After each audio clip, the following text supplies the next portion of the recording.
to continue with some of the other television appearances that you made. Do you remember anything about the appearance that you made in 1968 on Here's Lucy?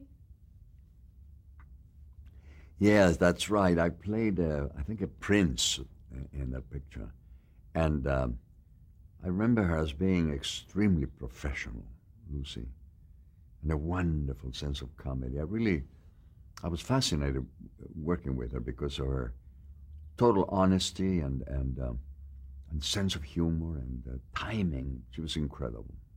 That was, for me, I was looking at her rather than thinking of, I was fascinated by Lucy. She was a very talented woman, very professional, wonderful. A good friend, too. Had you ever worked with Desi Arnaz? No, I never did with Desi. I knew him, of course, but no, never worked with him. No. This was after, I guess they were divorced when the other show that Lucy did. Yeah, no, I never worked with Desi, no. Do you remember working on the Hallmark Hall of Fame? Hallmark Hall of Fame, gosh, yes. Hallmark Hall of Fame, I think I did The Fantastics. That wonderful play, The Fantastics. I play El Gallo. And, gosh, I think it was live. And I was on a tree. I remember you on a tree with a guitar. And I was singing that wonderful song, Try to Remember the Kind of September when life was slow and oh so mellow. I did that song. And played with John Davidson, was a young man in the piece. And, there's a funny thing that happened in that picture. The director, George, can't think of his last name. Anyway, the director had bad feet, and he used to sit on a wheelchair and use the wheelchair as if it were the camera so that, he could he could do it with a wheelchair. Now, there were two old-timers playing the fathers. Was Sterling Holloway and Bert Lahr. Now, when George was sitting in his chair and the two were doing a scene from a distance, let's say from here to that wall, during the scene, they began to upstage each other. And very often they would end up against the wall where they couldn't upstage anymore. And George said, boys used to go, boys, don't do that. I want to have a camera on you and want to have a camera on you. You have a big close-up there. If you do that, I want to lose you. Don't do that. Don't. Until those cameras arrived, every rehearsal, they would upstage each other and up on the wall is the funniest thing. Vaudeville training or something. It was a happy experience. It's a lovely, lovely play. Was it George Schaefer? George Schaefer. Forgive me, George. Yeah, that's right. The other Hallmark Hall of Fame you did was Alice Through the Looking Glass. Alice Through the Looking Glass was a very difficult show to do. And we worked very late hours. And Jack Palance played the Jabberwock, I think it was the character. Incredible makeup, the Jabberwock. And the director, I don't know if it was George Schaefer also. No, I forgot who it was. But anyway, he got flustered because, God, we were running late and everything.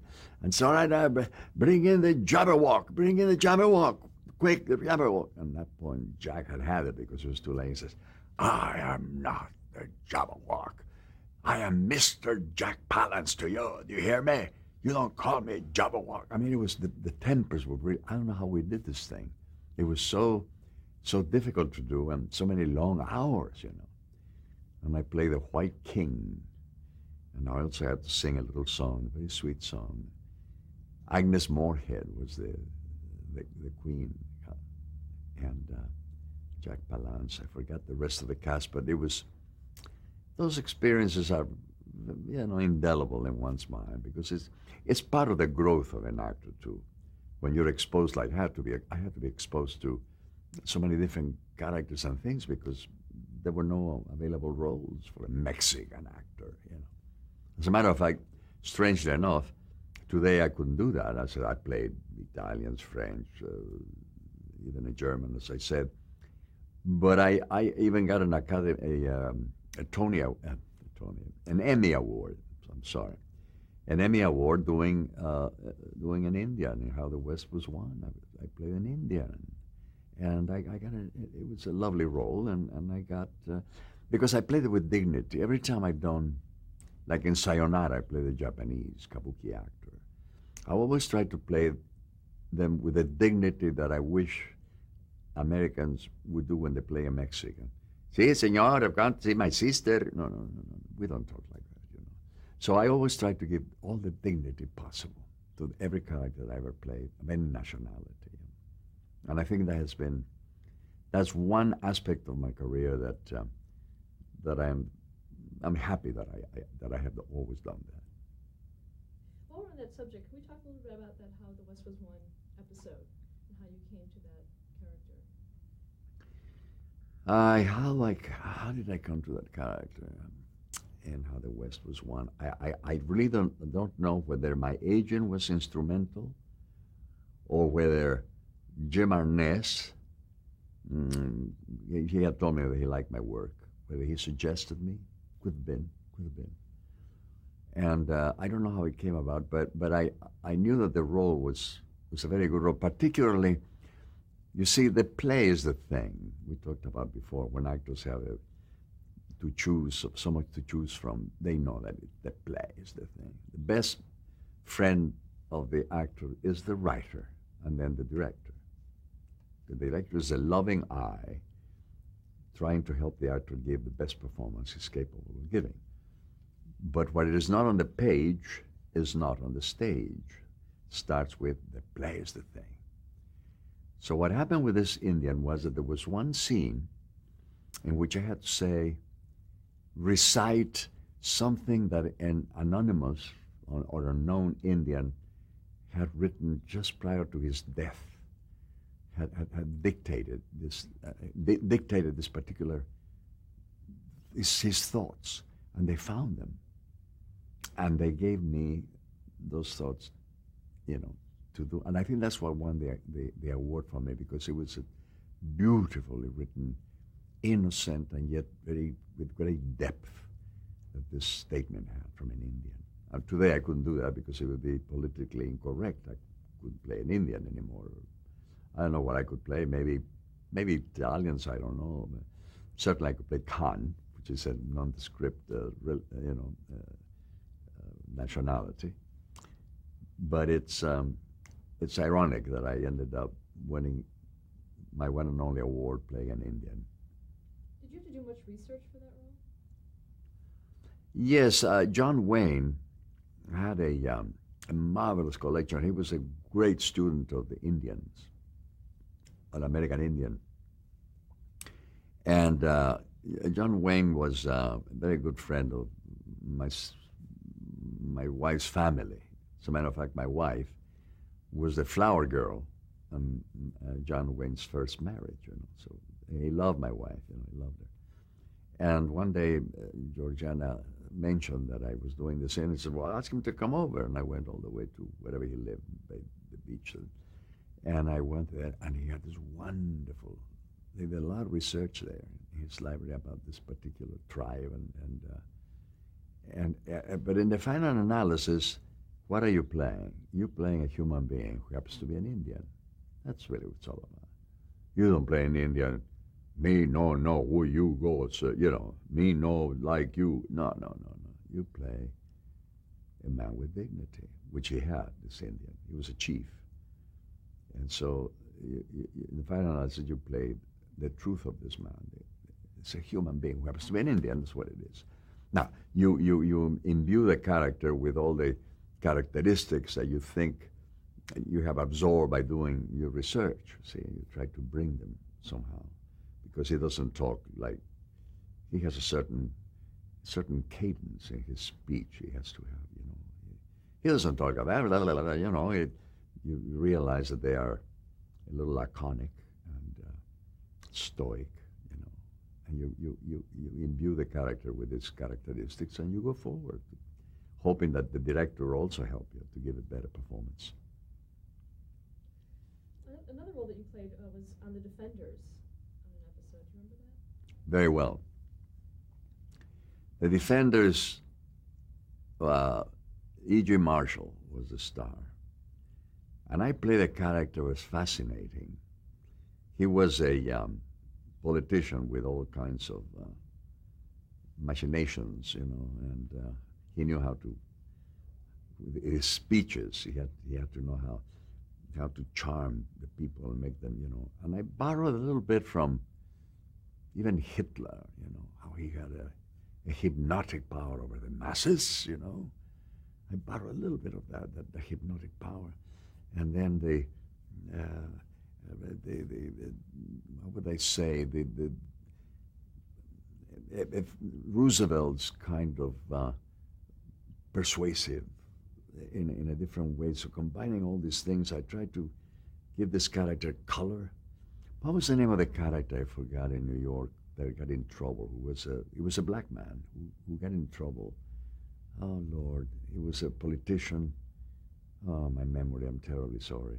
But anyway, I fashioned myself a little bit after him, too, because it was almost a parallel, what this man had to go through as to what this man did go through, And, of course, E.G. Marshall was a consummate actor, wonderful actor. And you are as good as the role you're playing and the actors that feed you the lines and that look at you in the eye and you believe them and you communicate. That's the magic of acting. Another program that you appeared on was the Danny Thomas Show. The Danny Thomas Show, I think, what did I do? It was a musical thing, I think I did, the Danny Thomas Show. I think I did a musical number. I don't remember too well. That I don't remember too well, tell you the truth. Do you remember your appearance on Bonanza? Excuse me? Do you remember your appearance on Bonanza? Bonanza. Yes, that was interesting. Oh, boy, I don't know if I could tell you this story. Well, anyway, I was playing an Indian again. I play a lot of Indians. Being a Mexican, what are you going to play? An Indian, not true. So, this is a character, interesting character. It's a character who realizes he's married, and he realizes that the time of the Indian has passed. That he has to join the white race and be absorbed, he hopes. So one day he's in front of a mirror and he cuts his hair. He has long hair, cuts it the best he can, kind of short. And then he looks at himself and tells his wife, I am not an Indian anymore, but I'm certainly not a white man. I am nobody. Interesting concept. Very good character to play. Again, I wanted to play him with great dignity and, again, have a certain pattern in the speech that is difficult to achieve. When television, you didn't have too much rehearsal time.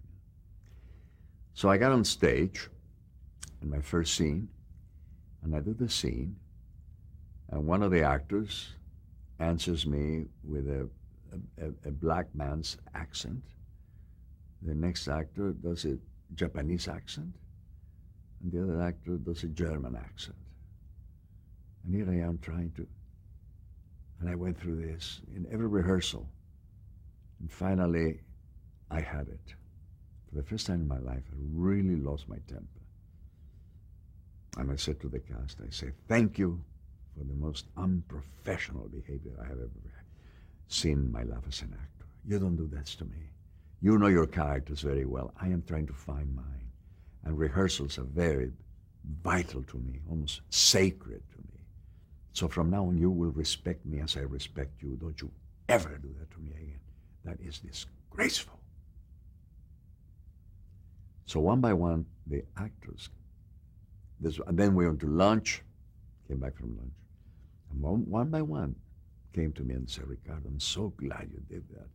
Because, we've been doing this so long, and we kind of get bored, and we started doing this thing of trying to be funny, and it's gotten out of hand, but I can't do it. The next one, so glad you did this, because everyone's... One actor said to me at the end, he says, you're secured as an actor, that's why you did that. I'm glad you did this. Last week we had Dan Duryea, and instead of saying anything, he complained to the producer and the director, and to the producers he complained and everything. I said, you mean to tell me that another fellow actor has complained and you don't understand and you keep doing this? How can you? Don't you know? Put yourself in the place of the other actors. You know? And I understand that after that, they never did that again, even after I left the show. But the character I played, I think it came across quite well. Quite well. It was an interesting character to play. As you say, I'm not an Indian and I'm not a white man. I'm nobody. I'm nowhere, you know. Interesting concept. People from the American Indian community ever come to you and commented about the roles that you played? Indians, I didn't have an opportunity to converse with many Indians, you know. No, I know Japanese did come to me and say, thank you for playing, without playing a caricature, not making a caricature of a Japanese. So I would never do that. Never make a caricature of any nationality at all. As Americans have made a caricature of the Mexican. Terrible. Terrible image there.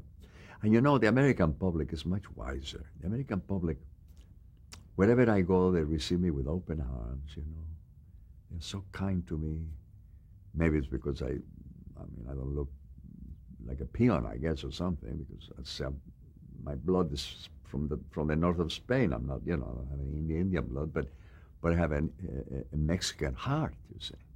That's the country I was born in. I love Mexico, and I would love to see someday Hollywood portray Mexico the way it should be portrayed. Let's move on to Fantasy Island. Can you talk about how that started for you? Aaron Spelling was a very imaginative man. And at that time, he had, I don't know, 7 shows on television. 7, or something like that. Incredible. His imagination is magnificent. And that was the time came when the television started to think that maybe they should get a little more sexual. That was the beginning of a little more sexual.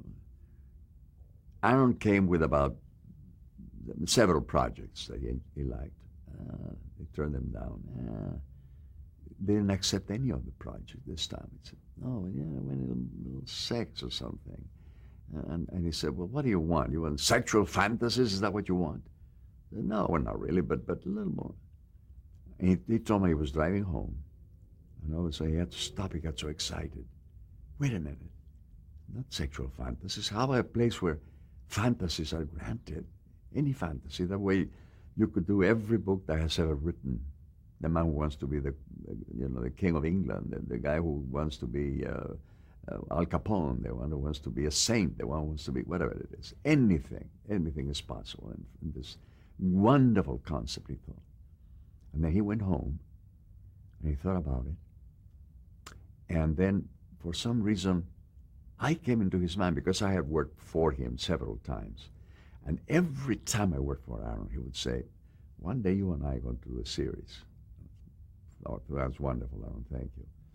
And he would tell me about some project that he had about a policeman who has a fear that maybe he has homosexual tendencies. And so he fights them, and he's even tougher than anybody else. And think, a wonderful character. You'd be wonderful as that character.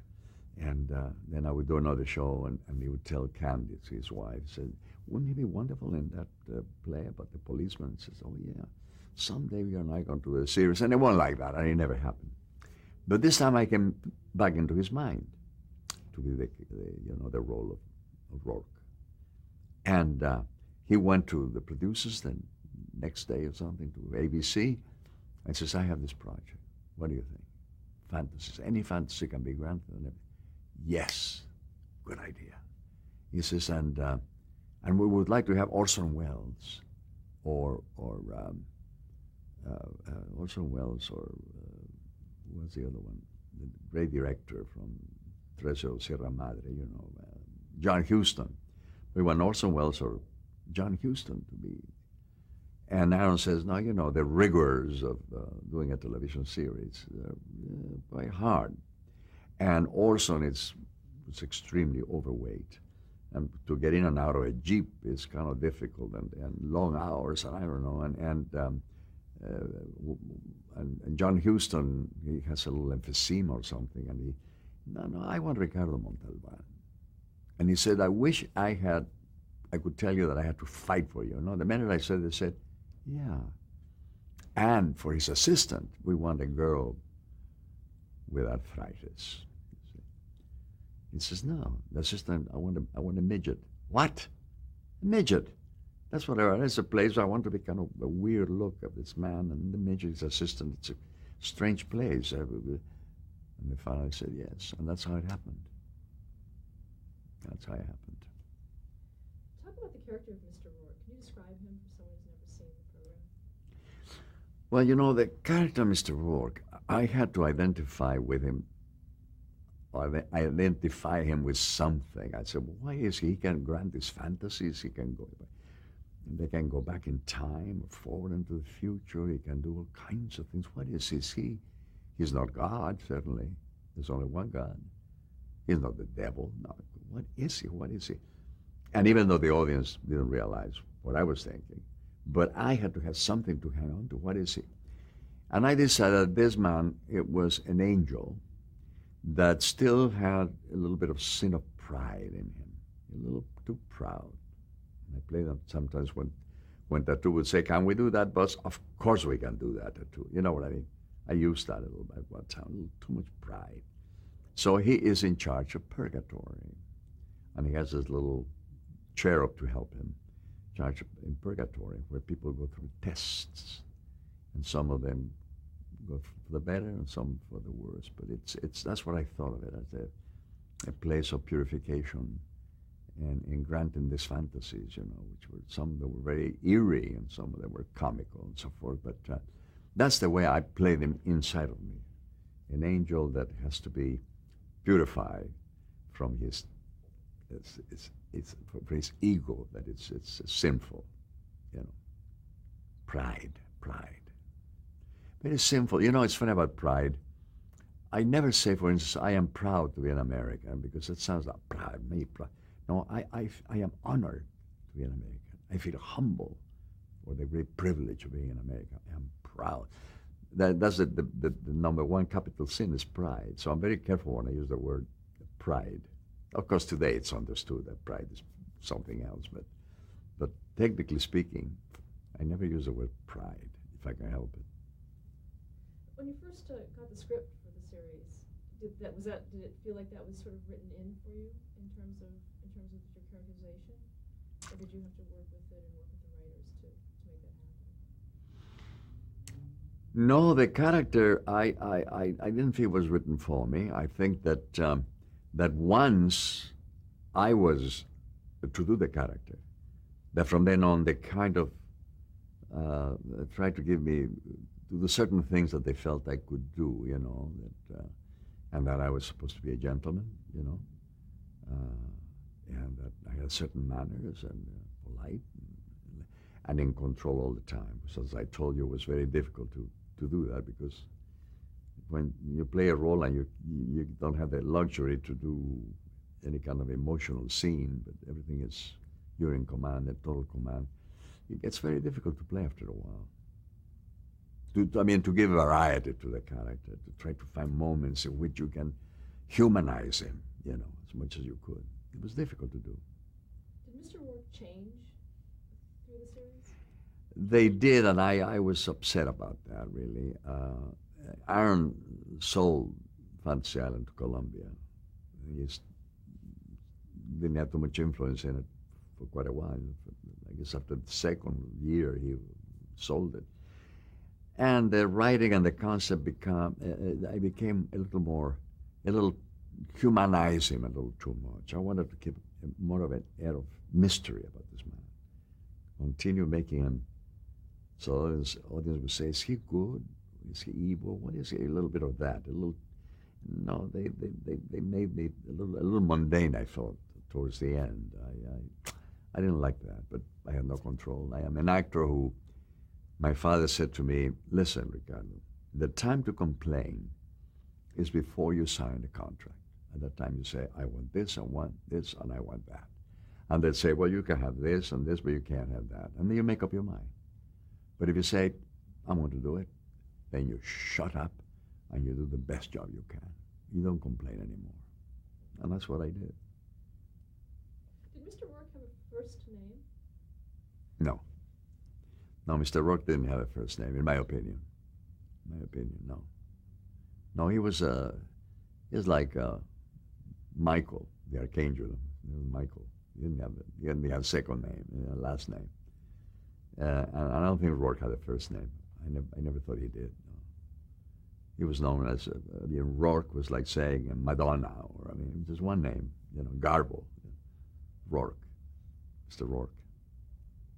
Let's talk a little bit about Tattoo, the character of Tattoo, and his relationship to Mr. Rourke.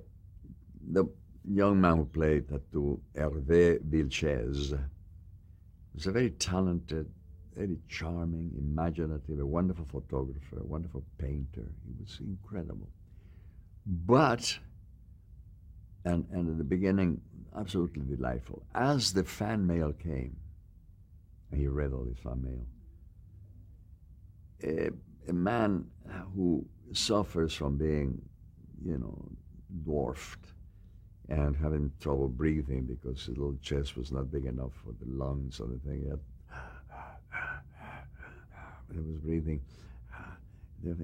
And then I don't know, something happened to him. There was a little change. He became a little arrogant, to tell you the truth.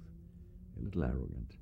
And he used to come in and never say good morning and carry a gun, and he strutted. Still, I loved him, and I felt for him, and I understood him so well, and I really loved Hervé.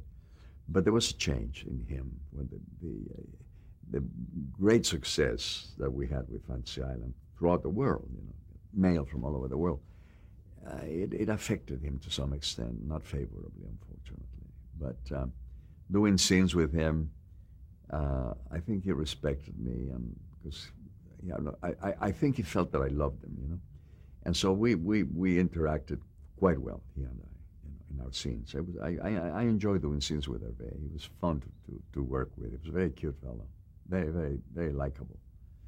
Likable in those moments, but outside of, and they became involved in sort of a little bit of the hippie era, with hippies and so forth, which is fine, but it wasn't a cute little guy with a little suit. The minute he left the thing, he let the hair grow, and dressed in a strange manner. He felt he was unkempt, he wasn't. I don't know. This cute. He was such a cute guy. I was so sorry what happened to him. That committed suicide eventually. Very sad. Very sad. God rest his soul. Mm. Do you know why he left the show?